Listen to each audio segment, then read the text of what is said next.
para representar as mulheres do estado do Piauí. Pode ficar à vontade, seu microfone está aí, pode sentar. E a gente fez uma escolha espetacular, que foi a escolha da delegada Natália. Delegada, prazer recebê-la pela primeira vez aqui no programa, no MN 40 Graus, para falar de crimes e para falar da importância da mulher hoje dentro do mercado de trabalho, inserida no mercado de trabalho. Eu queria primeiro saber quem é a delegada Natália. Boa tarde, Luiz. Boa tarde. Boa tarde a todos. É um prazer estar aqui. A delegada Natália, ela é filha de União, sou piauiense, tenho muito orgulho do meu estado. Durante 4 anos e meio fui delegada de polícia no estado do Ceará, tenho família cearense, mas a minha raiz é piauiense.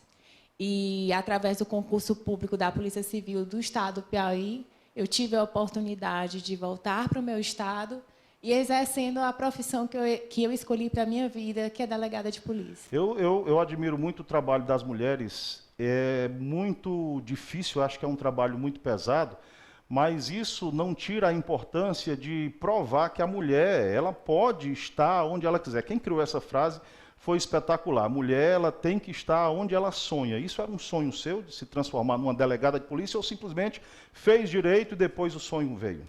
Eu digo que a profissão, ela me escolheu. Quando eu me formei, de carreira jurídica, o cargo de delegado, para alguns estados, não exigia a experiência jurídica de 3 anos. E aí, comecei os concursos, tive aprovação primeiro na Bahia, e depois Ceará, e eu digo que foi a profissão que me escolheu. Deus me abençoou de uma forma tão grande que hoje eu sou extremamente realizada na minha profissão.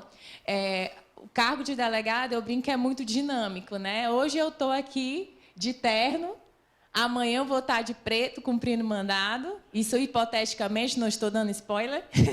Certo. E fazendo local de crime pelo DHPP, que é a casa que me acolheu. É o núcleo de feminicídio que a senhora cuida hoje, né? Isso. O núcleo policial de feminicídio, eu até digo que tem 2 pais, porque eu sou subordinada tanto ao departamento de homicídio, coordenado pelo delegado Bareta, como também ao departamento de proteção à mulher, que é dirigido pela delegada Bruna Verena. Então, o núcleo policial, eu até digo que também tem 2 funções, e é importante a gente saber. A feminicídio, ela é responsável tanto para investigar feminicídio tentado e consumado, que é a morte violenta da mulher, tanto em decorrência de violência doméstica e familiar, como menosprezo e discriminação pelo fato de ser mulher, mas também qualquer morte violenta de mulher em Teresina é investigado pelo núcleo policial. Eu vi que a senhora também, quando trabalhava em Campo Maior, dava palestras com o intuito de prevenir. Você acha que a prevenção é o melhor remédio hoje? Se tem que trabalhar mais ainda essa prevenção para evitar um crime futuro? Sem dúvida nenhuma. Eu gosto muito de enfatizar que a Polícia Civil ela não tem um papel apenas repressivo, ou seja, dar resposta à população quando o crime aconteceu. É nosso papel também prevenir, através da educação. Em Campo Maior, nós tivemos a oportunidade, graças a Deus também estou conseguindo dar seguimento na questão das palestras, porque a mulher ela só pode se perceber numa situação de violência doméstica familiar quando ela sabe o que é a violência doméstica familiar. Eu sentia muito nessas palestras, principalmente na comunidade rural, que a mulher ela só via como violência doméstica familiar agressão física. E nós temos várias outras formas de violência doméstica familiar. Nós temos a violência psicológica, ou seja, é aquele companheiro, aquele marido que cerceia a liberdade da mulher no sentido do querer dela, controla, vigia. A senhora pode observar que nessas suas andanças, nessas palestras, o que mais chama a atenção? Porque a gente mostra aqui, esse quesito de prevenção ele é muito importante.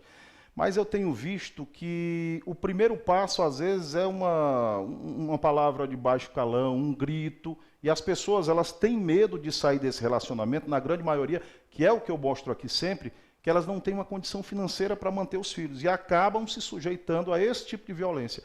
Isso é mais comum, isso acontece muito, ou existe também aquela mulher que ela é formada, que ela tem a vida independente dela, mas ela também tem o medo de sair daquele relacionamento? Eu digo, Luiz, que a violência doméstica familiar ela é democrática, porque ela não escolhe a classe social. Ela não escolhe, apesar dos números mostrarem que é considerável o número de mulheres pobres, negras, até em termos de estatística, são as maiores vítimas. Mas não são somente elas. Então, de fato, através dessas palestras, o que eu observava? A abusividade constante nos relacionamentos. Hoje em dia, tem muito aquela perspectiva e eu converso muito nas minhas palestras, a questão de confundir o cuidado com o controle.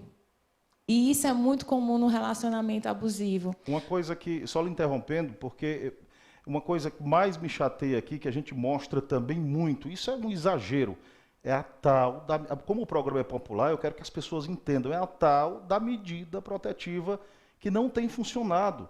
Porque às vezes a gente vê que o cara tinha uma medida protetiva e acaba matando, acaba agredindo.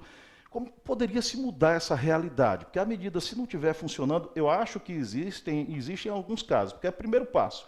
O cara que agride uma mulher, ele é covarde. Então a medida protetiva pode inibi-lo em algum momento de fazer e cometer algum ato contra a sua companheira. Mas na grande maioria a gente mostra, puxa a ficha do cara, tinha a medida protetiva. A medida protetiva ela é louvável, ela foi uma inovação que veio com a Lei Maria da Penha, né, 11.340, mas não basta eu conseguir para essa mulher essa medida protetiva se não existe um monitoramento.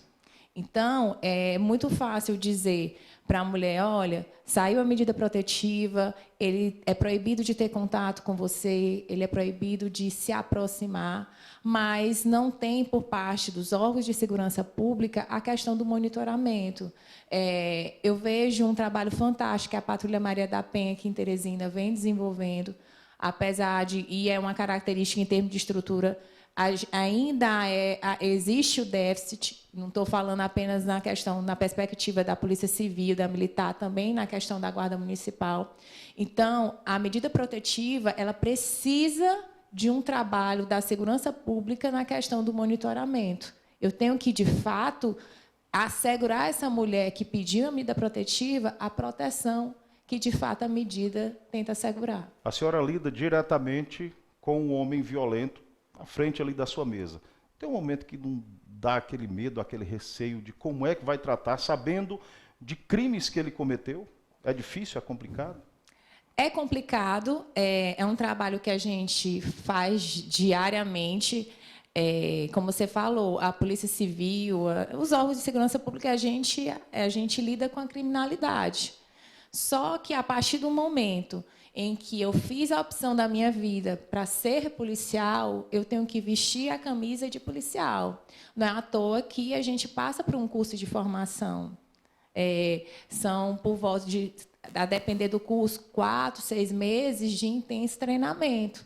Mas o nosso treinamento é diário. A cada dia que passa, a Natália profissional, a Natália delegada, ela vai aprendendo, ela vai adquirindo experiência.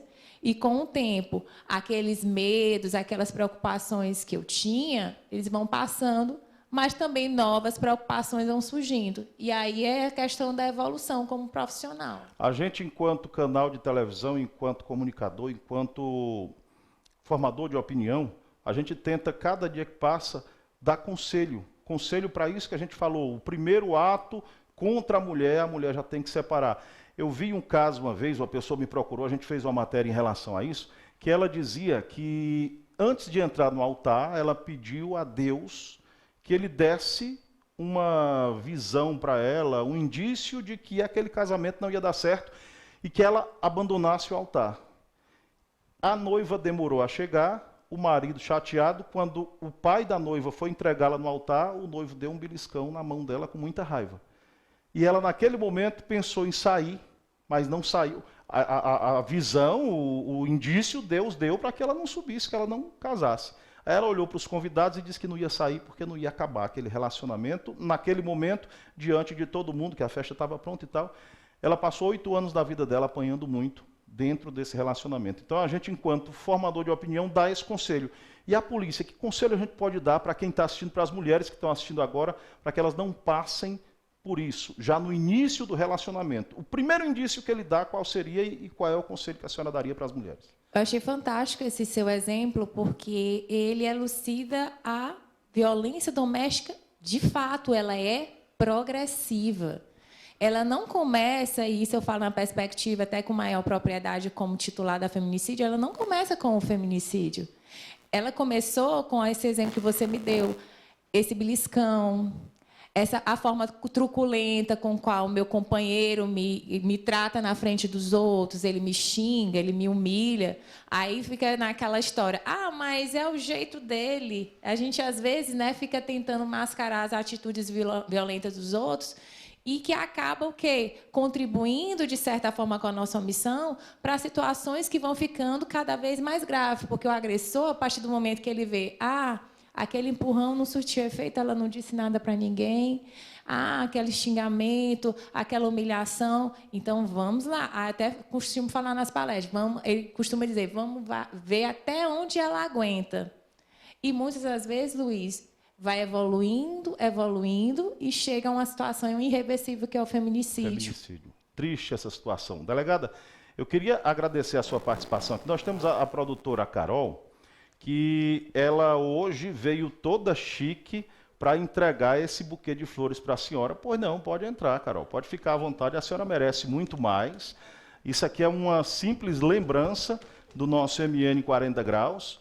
Eu que conhecia a delegada só pela televisão, agora tive o prazer... Pega o microfone aqui, delegada. Eu tive o prazer de conhecê-la pessoalmente. Quero mais uma vez parabenizar, o seu trabalho é espetacular. Agora a delegada é alta, eu fiquei até baixo na frente da delegada. E parabéns, a senhora que sempre viu a importância da imprensa. A senhora recebe a imprensa de uma maneira espetacular. A gente conversa sempre com os repórteres que estão na rua, aí eles falam muito da delegada fulano, delegado fulano, e falam muito bem da senhora, porque a senhora trata muito bem a imprensa, que eu acho que é esse canal de comunicação entre o povo que está em casa, para principalmente, o nome é prevenção. Muito obrigado, viu?